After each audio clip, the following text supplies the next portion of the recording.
Hello guys, welcome back to my channel. তো বন্ধুরা, যারা আমার চ্যানেলে নতুন তাদের কাছে আমার রিকোয়েস্ট, প্লিজ আপনারা চ্যানেলটিকে সাবস্ক্রাইব করে আমাকে সাপোর্ট করবেন।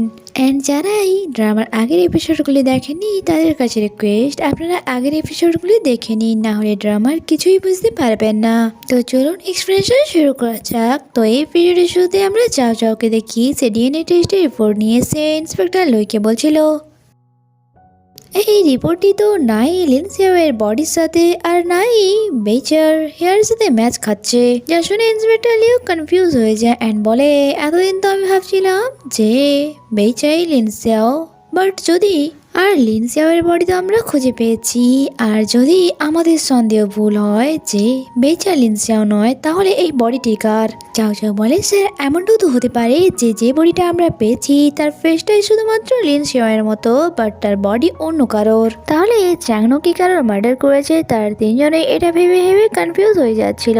ইন্সপেক্টর লিও বলে এটার আনসার তো এখন শুধুমাত্র চ্যাংনোই দিতে পারে। অন্যদিকে লি দং, যে তার মমের ওপর এখনো রেগে যাচ্ছিল অ্যান্ড ড্রিঙ্কের উপর ড্রিঙ্ক করে যাচ্ছিল, যে মম আমার কথা কখনোই শোনে না, সারা জীবন শুধুমাত্র আমাকে কন্ট্রোলই করেছে, আর এখানে ইউকাই আগুনের উপর ঘি ঢালার কাজ করছিল, আর যার কারণে তো লিদং রেগে মেগে তাদের দুজনকে কথা শুনে চলে যায় তার মমের কাছে। আর এদিকে বাসায় মম বেবিকে বোঝাচ্ছিল তোমাকে আমি যেমনটা করতে বলেছি ঠিক তেমনটাই করবে, দেখবে আমার ছেলে তোমাকে নিশ্চয়ই পছন্দ করবে। তখনই লিদং বাসায় আসে অ্যান্ড চেঁচিয়ে তার মমকে ডাকে। সে অনেক রেগেছিল অ্যান্ড বারবার তার মমকে ডাকছিল যে কোথায় আপনি, বাইরে আসুন। তার মম সামনে এসে বলে কি হয়েছে, এমন গরুর মতো চাচ্ছ কেন, আর তুমি আবারও ড্রিঙ্ক করে এসেছো, এটা শাস্তি তো তোমাকে পেতেই হবে। অ্যান্ড তাকে থাপ্পড় মারতেই যাচ্ছিল, বাট লিদং তার মমের হাত ধরে নেয় আর উল্টে এসে তার মমকে থাপ্পড় মারতেই যাচ্ছিল, বাট তখনই এসে থেমে যায় আর নিজের রাগকে কন্ট্রোল করে সেখান থেকে চলে যায়। যখন গিয়ে মম বেবিকে বলছিল তুমি চিন্তা করো না, এদিকে লিদং বেচাকে জোর করে বেডে নিয়ে এসেছিল অ্যান্ড তার সাথে ফোর্স করা শুরু করে দিয়েছিল, যখন কি বেচা তার থেকে নিজেকে ছাড়াতে চাইছিল আর শেষমেশ তো তাকে থাপ্পড়ি মেরে দেয়। আর এখানে লিদংয়ের আবারও হ্যালোসিয়েশন হয় অ্যান্ড সে বেচার জায়গায় লিনসিয়াওকে দেখতে পাচ্ছিল। ইভেন তো বেচার চোখও তার লিনসিয়াওয়ের মতো লাগছিল।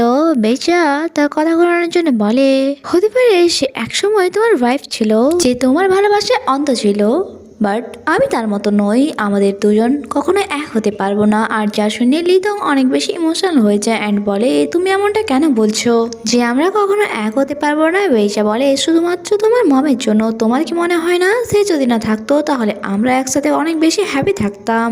আমার তো মনে হয় তোমার কোনো নিজের আইডেন্টিটি নেই, তুমি সেটাই করো সব সময় যেটা তোমার মম তোমায় করতে বলে। লিদং অনেক ইমোশনাল হয়ে বলে তোমরা দুজনে কি একসাথে হ্যাপি থাকতে পারবে না? বেইচা বলে তোমার মম এমনটা কখনোই হতে দেবে না, আর গিয়ে দেখো হয়তো তিনি তোমার জন্য কোনো ভালো গিফট রেডি করে রেখেছে। তখনই তার মমের আওয়াজ শোনা যায় যে তাকে বাইরে আসতে বলছিল।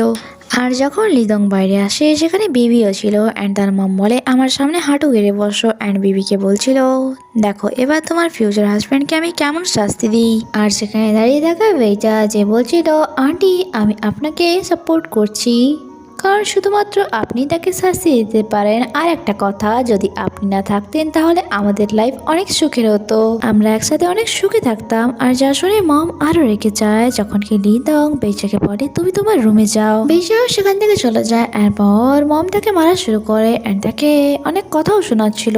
তখনই বেচা বলে লিদং এদিকে দেখো আরেকটি ভালো পোজ দাও, আর এটা দেখে তো তার অনেক বেশি অসহায় মনে হচ্ছিল নিজেকে অ্যান্ড সে তার মমের লাঠি ধরে নেয় আর মমকে ধাক্কা দিয়ে নিচে ফেলে দেয়। অ্যান্ড যখন সে দেখে সেখান দিয়ে বেচা চলে গিয়েছিল, সে বেবিকে অ্যাম্বুলেন্স ডাকতে বলে।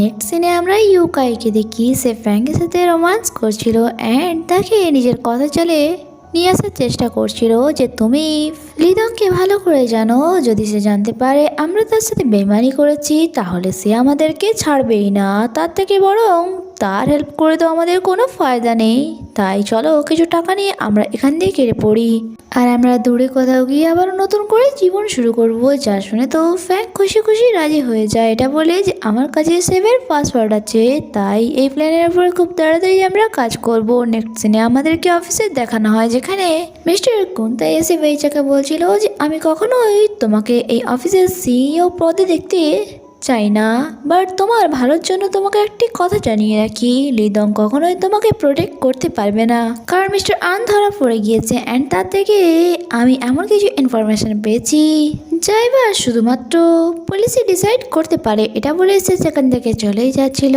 তখনই বেইচা তাকে আটকায় অ্যান্ড তাকে বাধ্য হয়ে বলতেই হয় যে সেই লিনসিয়াও। বাট মিস্টার কুন্তাই তার কথা বিশ্বাসই করছিল না। এটা বলে যে আমি তোমার কথায় কেনই বা বিশ্বাস করব। সে তাকে এমন এমন সিক্রেটের কথা বলে যেটা শুধুমাত্র সে আর মিস্টার কুন্তাই ছাড়া আর কেউই জানতো না। বাট তাও কুন্তাইয়ের মনে এখনো সন্দেহ শেষই হচ্ছিল না, তাই শেষমেশ বেঁচে তাকে তাদের প্লাস্টিক সার্জারির ভিডিও দেখায়। আর যা দেখে সে অবাক তো হয়, বাট তার সাথে সাথে সে খুশি হয় যে ফাইনালি লিনসিয়াও তুমি ফিরে এসেছো, চলো লিদংকে আমাদেরকে পুলিশের হাতে ধরিয়ে দেওয়া দরকার। বাট লিনসিয়াও বলে না, এমনটা করলে এটা তার জন্য খুব ছোট একটা শাস্তি হবে। সে আমার ড্যাডকে মেরেছে, লিন্নাকে অ্যান্ড বেইজাকেও, আর তার সাথে সাথে আমার আইডেন্টিটিও আমার কাছ থেকে ছিনিয়ে নিয়েছে। তাই আমি তাকে নিজের হাতে মারতে চাই, বাট এখন আমার কাছে বেশি শেয়ার নেই, তাই আমি তার এগেনস্টে কোনো ডিসিশন নিতে পারবো না। মিস্টার কুন্তাই বুঝে যায় যে লিনসিয়ার শেয়ার লাগবে, যার দ্বারা সে লিদংকে তার সিইওর পজিশন থেকে সরাতে পারবে। নেক্সট সিনে আমরা লিদংকে দেখি যে হসপিটালে থেকে তার মমের খেয়াল রাখছিল, বাট তার মম বলে আমি একটাই শর্তে তোমাকে মাফ করতে পারি, যে তুমি বিবিকে বিয়ে করবে আর ওই মেয়েটিকে ভুলে যাবে। লিদং বলে মম এই ব্যাপারে আমরা বাসায় গিয়েও কথা বলতে পারি। তখন সেখানে ইউকাই চলে আসে অ্যান্ড মিথ্যে গল্প শোনায় ফ্যাং আপনার টাকা নিয়ে পালাতে চাইছিল, আর যখন আমি তাকে আটকাতে যাই সে আমাকেও মেরেছে অ্যান্ড আমার পেরেন্টসকে মেরে দেওয়ারও হুমকি দেখিয়েছে। যা শুনে লিদং বলে তার এত সাহস যে সে আমার সাথে বেইমানি করলো। অন্যদিকে আমরা ফ্র্যাঙ্ককে দেখি সে এক জায়গায় পৌঁছে গিয়েছিল আর সে ভাবছিল ইউকাই আমাকে এখানে কেন ডাকলো। কিছুক্ষণের মধ্যেই সেখানে লিদংয়ের লোকেরা চলে আসে অ্যান্ড তাকে চারিপাশ দিয়ে ঘিরে ফেলে। এখানে ইউকাই আবার নাটক করা শুরু করে দেয় যে বস তোমার প্ল্যানের ব্যাপারে জেনে গিয়েছে। যখন কি ফ্র্যাঙ্ক তাকে বারবার বলছিল বস আমাকে মাফ করে দিন, বাট সে বলে তুমি ভালো করে জানো যে যেই পার্সন আমার সাথে বেমানি করেছে তার আমি কি হাল করেছি। অ্যান্ড সে ইউকাইকে নাইফ ধরিয়ে ফ্র্যাঙ্ককে মারতে বলছিল। ইউকাইও ভালো করে জানতো যদি সে তার কথা না শুনে তাহলে লিদং তাকে ছাড়বে না। অ্যান্ড সে মনে মনে ভাবছিল ফ্র্যাঙ্ক আমাকে মাফ করে দাও, আমাকে বাধ্য হয়ে এটা করতে হচ্ছে। এটা ভাবতে ভাবতেই সে ফ্র্যাঙ্ককে মেরে ফেলে। নেক্সট সিনে আমরা পুলিশ স্টেশনের সিন দেখি যেখানে এই কেসটির ব্যাপারে ডিসকাস করা হচ্ছিল, যেখানে চাও চাও বলে আইলা যে বেচার বেস্ট ফ্রেন্ড ছিল অ্যান্ড তার বাসাতে গিয়ে ইনভেস্টিগেশন করার পর আমরা যা জানতে পারলাম যে আমরা যে বডিটি পেয়েছি তা আইলার ছিল অ্যান্ড বেচা তো ওই দিনই মরে গিয়েছিল যখন সে পাহাড় থেকে নিচে পড়েছিল। আর লিনসিয়াও তার সার্জারি দ্বারা তার ফেস নেয় অ্যান্ড লিদংয়ের কাছে গিয়ে এখন তার বদলা নিতে চায়। বাট যখন তার কাছে সমস্ত প্রমাণ আছে তাহলে সে পুলিশকে বলছে না কেন।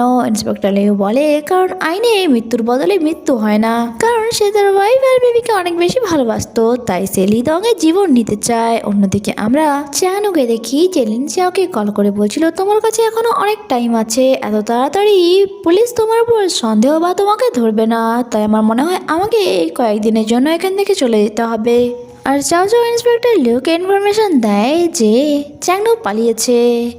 ইন্সপেক্টর লিউ বলে এখন আমাদের কাছে লাস্ট অপশন লিদংকে ডাকো, কারণ বডিকে শনাক্তকরণের জন্য তার স্টেটমেন্ট আমাদের দরকার। নেক্সট সিনে আমরা লিদংকে দেখি সে অফিসে এসে লিনসিয়াওকে থ্যাঙ্কস বলছিল যে এতদিন আমি অফিসে আসিনি, তুমি এখানে কাজ সমস্ত সামলেছ। অ্যান্ড তার অনেক ক্লোজ এসে বলে এবার মনে হয় তোমাকে আমার সেটা দিয়ে দেওয়া দরকার যেটার জন্য আমি এতদিন ওয়েট করে আছি। লিনসিয়া বলে হ্যাঁ নিশ্চয়ই দেবো, বাট বিয়ের পর। তখনই ইউকাই চলে আসে অ্যান্ড বলে স্যার আপনাকে পুলিশ স্টেশনে ডাকা হয়েছে কারণ তারা লিনসিয়ার বডি পেয়েছে। যা শুনে লিদং অবাক হয় যে ওই বডিটি তো আমি নদীতে ভাসিয়ে দিয়েছিলাম, তাহলে পুলিশ তা কি করে পেলো। আর তা চলে যাওয়ার পর লিনসিয়া ভাবছিল যে পুলিশ আমার বডি তাকে রিকগনাইজ কেন করাতে চাইছে। যদি তারা বুঝতে পেরে যায় যে এই বডিটি আমার নয় তাহলে তো খুব তাড়াতাড়ি তারা আমাকে ধরে ফেলবে। অন্যদিকে লিদং ওই বডিটিকে যখন দেখে ইন্সপেক্টর বলে এই চিহ্নগুলি ভালো করে দেখুন, এগুলো কি আপনার ওয়াইফের বডিতে আগে থেকেই ছিল। যখন কি লিদংও দেখে অবাক হয়ে যায় যে এমন কোনো চিহ্ন তো লিনসিয়ার বডিতে ছিল না, তাই সে তাড়াতাড়ি করে বডিটি চেক করে। আর যা দেখে তারও সন্দেহ হয় অ্যান্ড চুপচাপ করে সেখান থেকে চলে যায়। যখন কি ইন্সপেক্টর লিউ বলে এবার তো সেও বুঝতে পেরে গিয়েছে যে এই বডিটি লিন্ডসের নয়। আর এখানে এই এপিসোডটি শেষ হয়। বন্ধুরা, আপনাদের কি মনে হয় লিন্ডসেও কি এবারেও আগের মতো ফেল হয়ে যাবে তার প্রতিশোধ নিতে? তাহলে কমেন্ট বক্সে অবশ্যই জানাবেন। অ্যান্ড ভিডিও ভালো লেগে থাকলে লাইক আর কমেন্ট করবেন। দেখা হচ্ছে পরের এপিসোডে। Bye bye.